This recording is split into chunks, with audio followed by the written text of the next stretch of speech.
Inside Slant Podcast, brought to you by JayhawkSlant.com. Here's the staff from Jayhawk Slant, the online leader in KU coverage since 1999.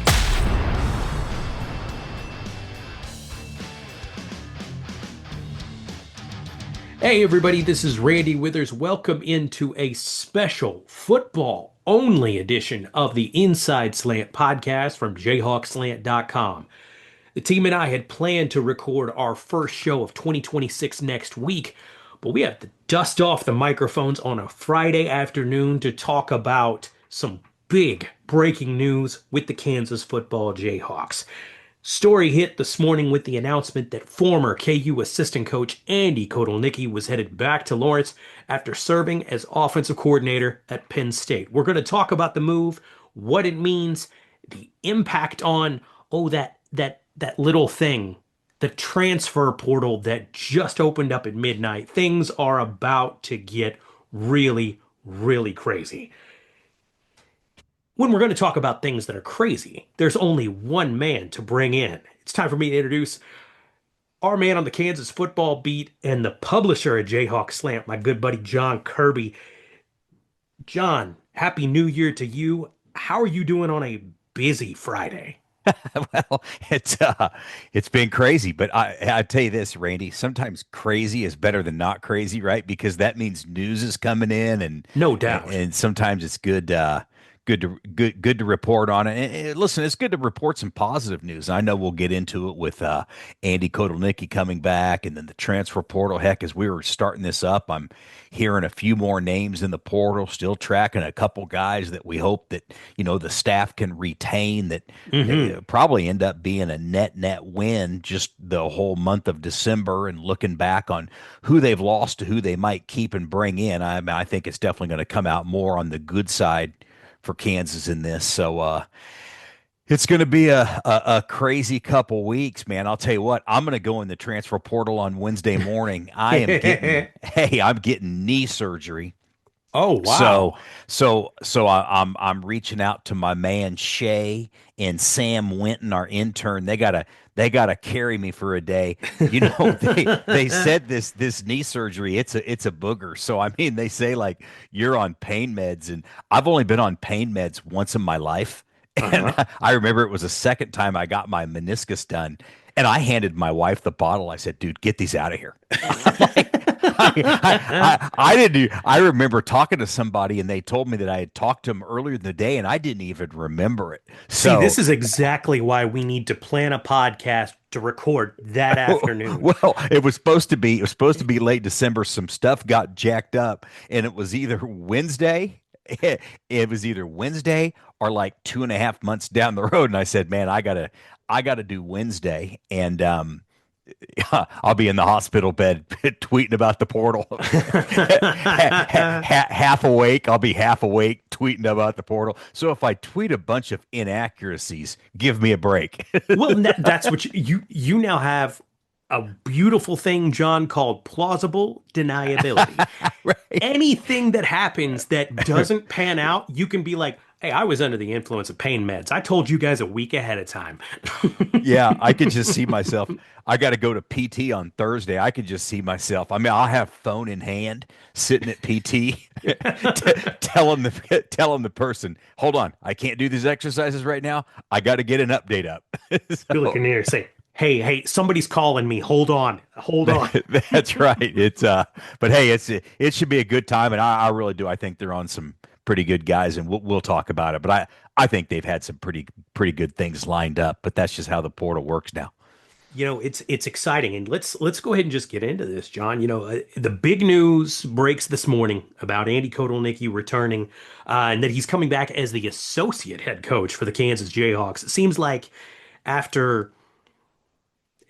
I'm not gonna lie. The boards have been a dark place for a few weeks now. It seems like a lot of fans are excited about this, and we need some excitement. So let's get into the discussion about what this move means for the program and what it means to have Andy Kotelnicki back in Lawrence. Yeah. Hey, listen, on the boards, here's what I've always said. Okay. And then this is a fact. A lot of people on the boards, they don't live in reality, right? True. They live somewhere else out there. But like I always say, it's never as good as you think it is, and it's never as bad as you think it is, right? True. So, and it's crazy how much people's opinions are swayed by just things that are written, man. It's absolutely Uh-huh. nuts. But listen, getting Andy Kotelnicki back is big news, and it is positive news for the program. You know, just go back and look at what he did at Kansas and how creative he was. And listen, he's going to have to recreate that. Okay. I Hmm. mean, he's coming in, he's going to have to, replace a lot of offensive linemen. And I assume he's going to work with Zabrowski on game planning and what they're going to do.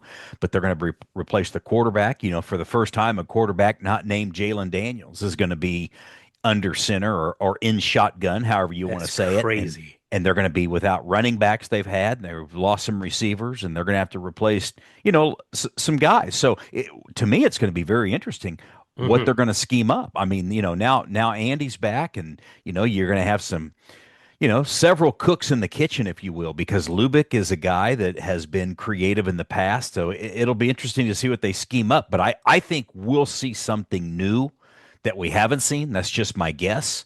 You have a quarterback battle going on. But this is the one thing I'll say about Andy Kotelnicki, Randy, and he understands Kansas, okay? And he's been at Kansas, and he saw what it took to win at Kansas, or at least be successful. Hmm. And you can't say that about a lot of coaches, okay? That's a very good point, John. Well, I mean, you played for Terry Allen, and I mean, before that you had Mason, and then you had Mangino, and now you got Lance Leipold. In our time of covering KU football or following KU football, there's been very few coaches that have been successful. I'll tell you this story. Okay, I was talking to a guy. Oh, he's a Power Four football coach, Okay. and he was telling me. He said, "Hey, it looks like Kansas is going to hang on to Lance Leipold." Okay. And this is just after the season ended. And I said, well, yeah, I mean, back to back 5-7 seasons, I don't know what programs would be looking to hire a Yeah. coach, right? How hot Who's a commodity he can be after okay. that. Well, this guy then tells me, he says, yeah, but John, he says he's 5-7. And then he won before that. And then he's 5-7 at Kansas. And I said, whoa, what do you mean? And this guy said, you don't understand how hard it is to win at Kansas. He goes, the fact that he's won games, and yeah, he stumbled back to 5-7. And this coach said, in the coaching community, 5-7 at Kansas coming off a couple bowl games is a pretty damn good job. Okay. I mean, Hmm. and this guy was like, Perspective. this guy's coming from the coaching, right? He's coming from the coaching circle. This isn't a Yeah. fan. This Yeah, isn't a exactly. reporter. I mean, this is a coach who coaches day in and day out in the game of football. So getting back to what I'm talking about, Andy's been at Kansas. He knows the challenges. He knows what's there, and he's put together schemes that have helped move the football and win games at KU. So, listen, this is like I said, it's positive, and I think he's going to come in and he is going to help with this program and getting him back. I've always thought getting to know him, he has always had a little swagger to him, a little confidence. So I think Hmm. a little of that'll come back to the program, just the way he is.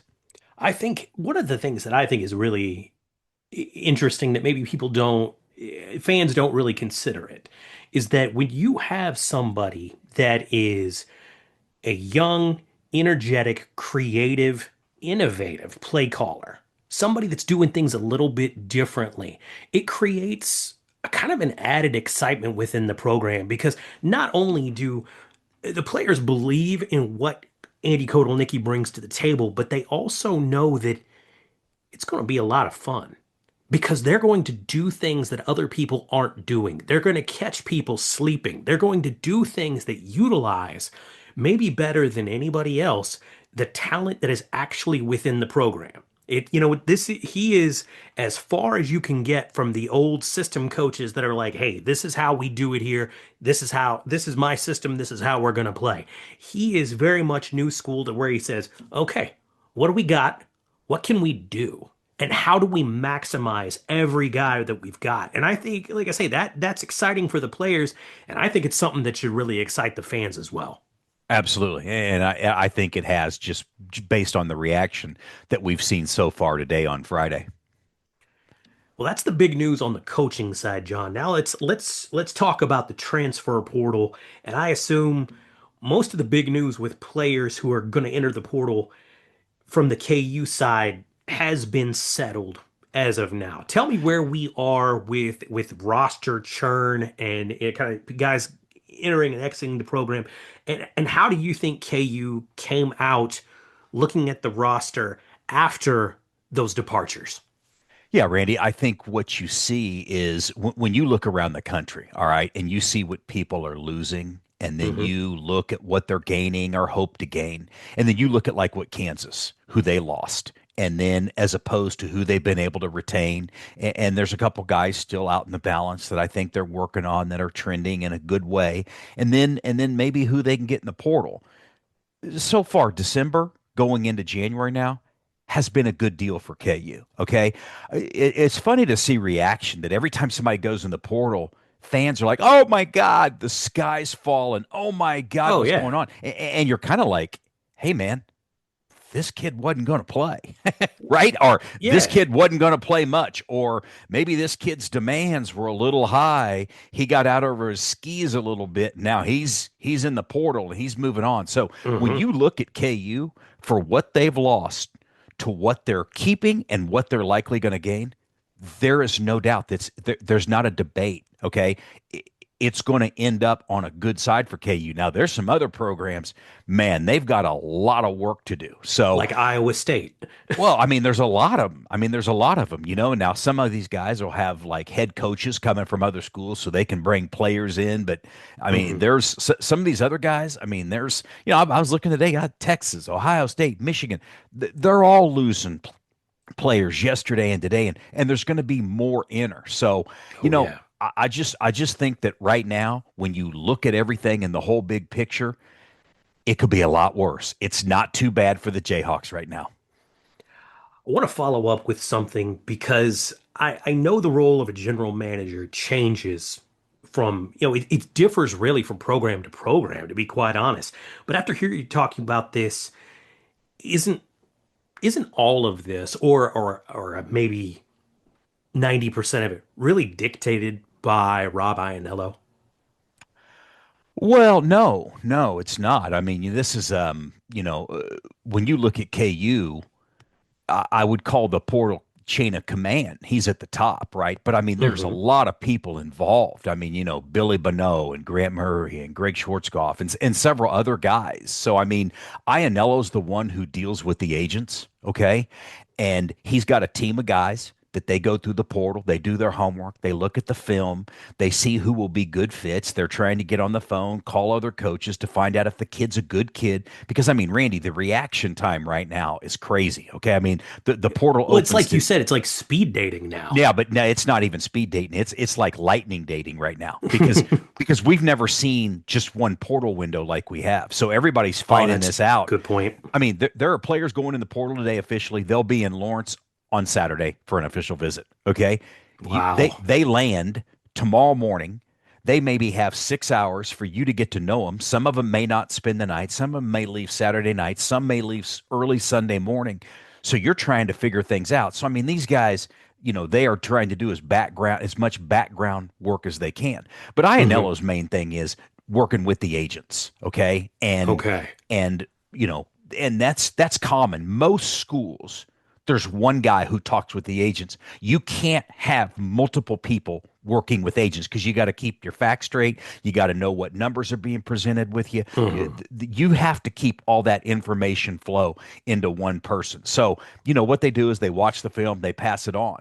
And then the position coaches and the coordinators come in. Okay. So this isn't a one guy operation. This is a multi person operation. Lance Leipold is there. He's involved. Okay. Now, I do know that Lance Leipold's talked to a few agents. Okay. That if that time comes up, but then you've got to look at your recruiting board. But the fact is, Randy, look here, I'll tell you what. look at Texas Tech. Okay. They do something that's very different. Their general manager. Now, hey, when you're playing with 15, 20 million more than everybody else, it's pretty easy to be the GM at Texas Tech. Okay. Well, it's like fantasy football down there. Right. I mean, so the guy at Texas Tech, he handles everything. He decides who they're offering, who they're taking, who they're bringing in for visits. He oversees all that.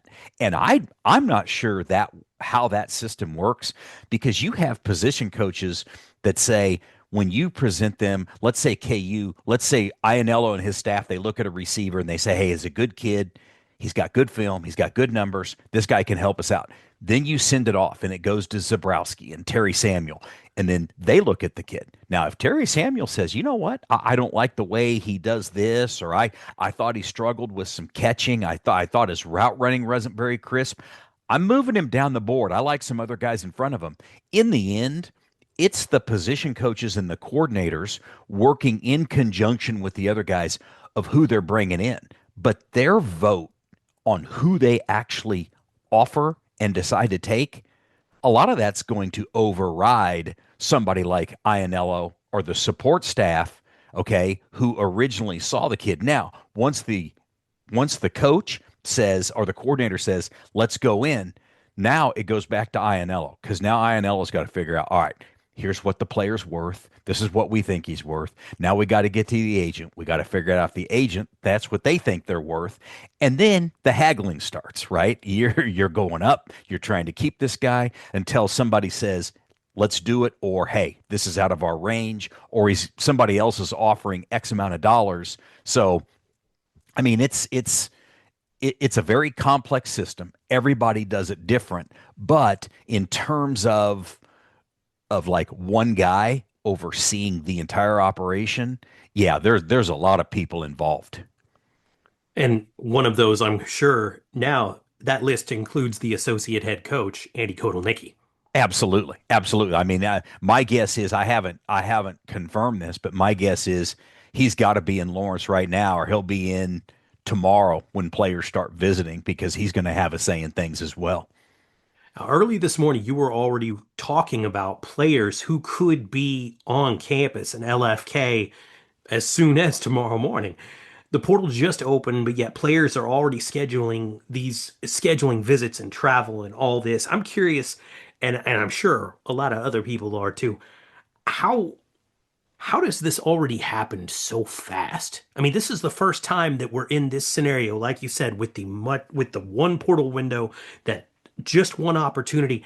How is this happening so fast? Well, Randy, like I said, the agents, okay? So every player has reps, okay? You got the current players all have reps, agents now, okay? So these guys to stay at KU, they're negotiating a price to stay at KU. The guys who are leaving, okay, even though the transfer portal was not technically open, they have agents who can work on their behalf and start getting things lined up and start getting the right fit in place. So the whole month of December, I mean, Ionello and his people are researching players and they're talking to guys and they're figuring this stuff out long before the portal opens, or you won't stand a chance. Okay. So I know this. I've heard they've already evaluated over 400 players. Okay. Wow. I've heard that there's already between 20 and 30 players set on visits. Okay. So when people think in December, like, what are these coaches doing? Let me tell you what they're doing. They ain't working on, I mean, they don't get Christmas Day off. They don't get New Year's Eve off. The month of December is portal 24/7. Now, you may not hear about it or see it in the media, but these guys are working hours and hours on trying to get a recruiting board built. Randy, I wouldn't be surprised in the first 10 days of the portal being open. I wouldn't be surprised if KU has 15 commitments before it's all said and done because they've got out ahead of the game, okay? And they've identified players that they're looking at. And maybe 15's being maybe a little high, but I wouldn't be surprised if that's what they end up pulling off. And again, a lot has to go right. You got to get the kid in, okay? He's got to like it. Sometimes they come with their parents. Then they get out of there and you try to get them signed if you like them. because now they're probably getting on a plane heading somewhere else. And these guys know, these recruits know, and players that they've got to make a quick decision because if they want to get what they're asking, that school they just left might be their best deal because if they don't sign, that school's got another guy coming in to replace them within 24 hours. So, I mean, this stuff is going to work. I mean, like faster than we've ever seen because it's just one portal window. And I've always joked that the portal, all these rules, they do them every year to change. I'll promise you they will find a lot wrong with this portal situation. Okay. And next year, I guarantee the portal rules will be different. I bet they've already found a lot of things wrong with the portal just in the first 12 hours that it's been open. John, as you look down the roster, what are some key positions and maybe numbers of guys that you're expecting for the fans to watch? And I've got to ask you, what do you think what do you think is going to happen at quarterback when we're talking about the portal here? Yeah, Randy, that's the one position that I don't really know. Again, you've got Andy Kotelnicki coming in. He's going to talk with Zabrowski. Um, I have heard at one time, even after losing David McComb, that they were going to be okay and roll with what was on the roster. So I don't know if that conversation changes or not. So I would say that's the one position that I'm probably the most uncertain about. Okay. But when you talk about numbers, here, I'll tell you what I'm going to do. Instead of trying to do this by memory, I'm just going to look down my sheet. I track every scholarship that's open, every player that goes in, kind of the template that KU has used for their scholarship number. And every now and then they'll vary by one, but they don't get away from it very much. So like wide receiver, okay? Usually they have 11, they've got 9. So I expect 2 wide receivers. Usually they keep 5 tight ends. They've got 4, so I expect 1 there. Running back, I think you're going to see 2 to 3 running backs in this portal class. Quarterback, that's up in the air. That's going to be all dependent on what they think they have going into spring football. Because, like I said, Randy, the difference is in the past, you had a spring portal. So you could come out of spring football and say, hey, we've got to try to find somebody to go compete. You got to do that now. You've got to make that decision. So, offensive line, usually they're around 17. They got 13 now. So, I think you're talking about 4 offensive linemen. Interior D line guys, they're at usually it's 7. I think they've got 5. I don't know if I counted Jibril Conde. I think I did. So maybe 2 there. Defensive ends, usually it's 9. They've got 7. So 2 there. Linebacker, they're going, hey, now I'll tell you what, there's going to be some work in the back end of the defense because linebacker, you might be looking up to 5 linebackers in this class. I mean, wow. Yeah, there's going to be some Ooh. work. And then in the secondary, I'm thinking possibly 7 total guys because cornerback, they usually have 9. They've got 5. Safety, they usually have 9. They've got 6. So, I mean, you're talking 4 and 3. You're talking 7 new corners and safeties. And And then then on, 5 LBs. well, yeah, Wow. yeah. And then, hey, listen, special teams. I think they'll go after a punter, a kicker, and a long snapper because they lose all of those and they'll have scholarships to give. So I just don't think they're going to go out on special teams and go, hey, we're going to bring in a bunch of walk on people and have them Mm. compete. I think they're going to go try to find proven players at the special teams position who can come in and compete for jobs. So that's kind of in the quick wrap up there. That's kind of where I see things and how it's going to play out in terms of numbers. That's a heck of a shopping list that Lance Leipold and his staff are dealing with. I hope that this has been informative. I know there are lots of KU football fans that are looking for something, anything in the way of news right now on a huge news day with the return of Andy Kotelnicki and the open of the transfer portal. I hope we've given you guys something to talk about and some things to kind of gnaw on as we head into the weekend. Uh, it's always fun to be able to kick off the new year with a football only podcast. And especially when it's for a good reason, like good news like this. So, with that, for my man John Kirby, I'm Randy Withers. You've been listening to the Inside Slant podcast from jayhawkslant.com. We will talk with you again soon. Rock chalk. This has been a podcast from JayhawkSlant.com.